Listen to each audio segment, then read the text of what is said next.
Assalamualaikum warahmatullahi wabarakatuh. Selamat pagi, siang, sore, malam, Pak. Sebelumnya, perkenalkan kami dari kelompok Javo. Di sini saya sendiri Siti Jarona Rambe, dan juga teman saya Asri Deborah Sipayung, Giana Aprilania Triksi Manurung, dan Valentina Bortarigan. Di sini kami akan mempresentasikan terkait review jurnal kami yang berjudul Metaverse-Based Activities for Enhancing Communicative Competencies Among Young Learners. Nah, masalah yang diambil dalam penelitian jurnal ini yaitu anak-anak daerah pedesaan, khususnya komunitas Velda Malaysia, yang menghadapi kesulitan dalam mengembangkan kompetensi komunikasi bahasa Inggris mereka. Nah, metode pembelajaran tradisional itu kurang efektif, terutama dalam aspek berbicara, mendengar, dan interaksi sosial. Apalagi di tengah pandemi COVID-19 yang memperburuk situasi dan menyoroti kebutuhan akan metode pembelajaran inovatif. Adapun environment dan target pada penelitian jurnal ini, environment-nya yaitu komunitas pedesaan di Malaysia dengan akses terbatas terhadap teknologi pendidikan modern. Adapun target pada penelitian ini yaitu 60 siswa sekolah dasar usia 7-9 tahun yang dibagi menjadi dua kelompok, yang dimana untuk eksperimennya itu menggunakan pembelajaran berbasis metaverse dan juga kontrolnya menggunakan metode pembelajaran tradisional. Selanjutnya, jurnal ini menggunakan beberapa metode. Yang pertama, desain penelitian, di mana jenis penelitiannya adalah kuantitatif, dan desainnya berupa pretest dan posttest untuk dua kelompok, yaitu eksperimen dan kontrol. Selanjutnya, ada pendekatan dan instrumen. Pendekatan dari jurnal ini, Metaverse sebagai platform pembelajaran bahasa Inggris, dan instrumennya pretest dan posttest untuk mengukur kemampuan berbicara, mendengar, menulis, dan interaksi sosial. Lalu ada kuesioner terstruktur untuk mengevaluasi pengalaman belajar siswa. Selanjutnya ada teori dasar. Yang pertama menggunakan teknologi acceptance model atau TAM yang berfokus pada persepsi kemudahan penggunaan dan kegunaan teknologi dalam pembelajaran. Dan yang terakhir ada validasi, di mana rubrik standar digunakan untuk memastikan validitas dan reliabilitas pengujian, serta validasi instrumen dilakukan oleh ahli ISL.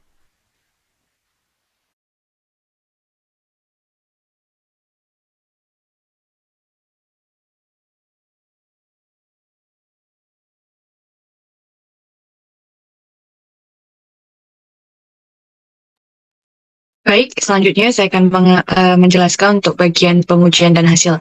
Yang pertama itu untuk pengujian.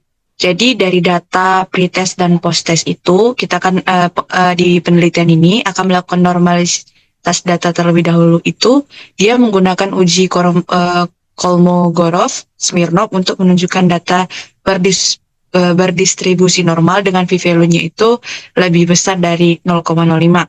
Kemudian melakukan paired sample t-test, di mana itu mengukur perbedaan signifikan antara pretest dan posttest, di mana hasil kelompok eksperimen signifikan itu, di mana p-value-nya sama dengan 0,00. Jadi, di mana tadi kelompok eksperimen signifikannya itu yang sudah dibagi menjadi dua kelompok, yang pertama untuk eksperimen dan juga untuk kontrol.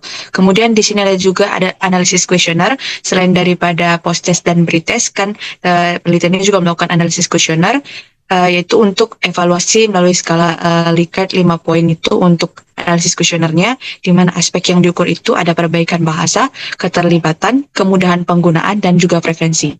Jadi hasil yang didapat dari pengujian ini yang pertama, setelah melakukan normalisasi data dan paired sample t-test untuk pretest dan posttestnya, yang didapat itu setelah dibagi menjadi kelompok. Kelompok pertama untuk kelompok eksperimen didapat data untuk pretestnya itu skor rata-ratanya 14,73, di mana SD sama dengan 2,56, dan untuk posttestnya skor rata-rata 55,6, SD sama dengan 9,63. Peningkatan signifikan dalam berbicara, mendengar, dan interaksi sosial. Artinya apa? Artinya sebelum melakukan pengujian ataupun sebelum melakukan pengajaran menggunakan Metaverse, skor rata-rata anak SD itu yang sudah dibagi itu 14,73. Tapi setelah melakukan pengajaran bahasa Inggris menggunakan Metaverse, terdapat peningkatan yang signifikan. Nah, untuk kelompok yang kedua, untuk kelompok kontrol itu, skor rata-rata hanya naik dari 13,67 ke 14,07. Jadi tidak signifikan dibanding dengan kelompok eksperimen. Di mana kelompok kontrol itu, dia menggunakan yang tradisional.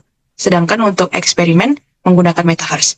Selanjutnya untuk feedback dari kuesioner. Jadi hasil dari analisis kuesioner itu didapatkan bahwa 70% siswa merasa lebih percaya diri dan termotivasi belajar bahasa Inggris melalui Metaverse. Nah, kita bisa lihat hasilnya di tabel selanjutnya.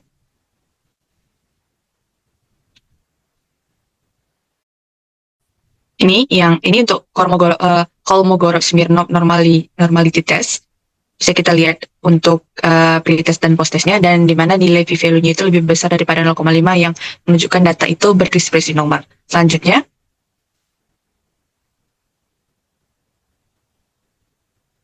ini untuk paired sample t-test. Jadi perbedaan rata-ratanya itu dari minus 40,87, di mana standar deviasinya 9,80, T sama dengan min 15,61, di mana v-value yang untuk pengukurannya itu tadi sama dengan 0,000.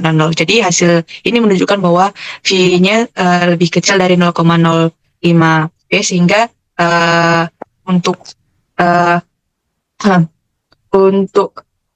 keterangan pertama itu ditolak. Artinya terdapat peningkatan signifikan antara pretest dan post-test pada kelompok eksperimen. Next. Nah, ini untuk hasil analisis kuesionernya, kan ada tadi 4. Yang pertama itu keterampilan bahasa, yang kedua untuk keterlibatan dan motivasi, yang ketiga ada kemudahan penggunaan, yang keempat ada motivasi untuk melakukan pembelajaran dengan Metaverse. Jadi di sini ada juga beberapa yang agree dan ada juga strong agree dan di beberapa pilihan untuk analisis kuesionernya. Next. Oke, jadi kesimpulan dari yang tadi manfaat Metaverse, yang pertama itu lingkungan pembelajaran yang imersif meningkatkan keterlibatan siswa. 2 ini memungkinkan pelajaran yang lebih konseptual dan relevan. 3, ya meningkatkan motivasi dan percaya diri siswa. Nah, implikasinya ini tuh dapat menjadi alternatif untuk mengatasi kendala pembelajaran di daerah pedesaan. Nah, membutuhkan infrastruktur dan pelatihan lebih lanjut untuk implementasi yang lebih luas dari Metaverse ini. Nah, rekomendasinya yaitu studi lanjutan diperlukan untuk mengevaluasi dampak jangka panjang. Perluasan akses teknologi di daerah terpencil itu menjadi prioritas agar penyebarannya bisa lebih merata lagi untuk pendidikan ini. Ya, sekian presentasi dari kelompok kami, kelompok Tiavo. Terima kasih, Pak.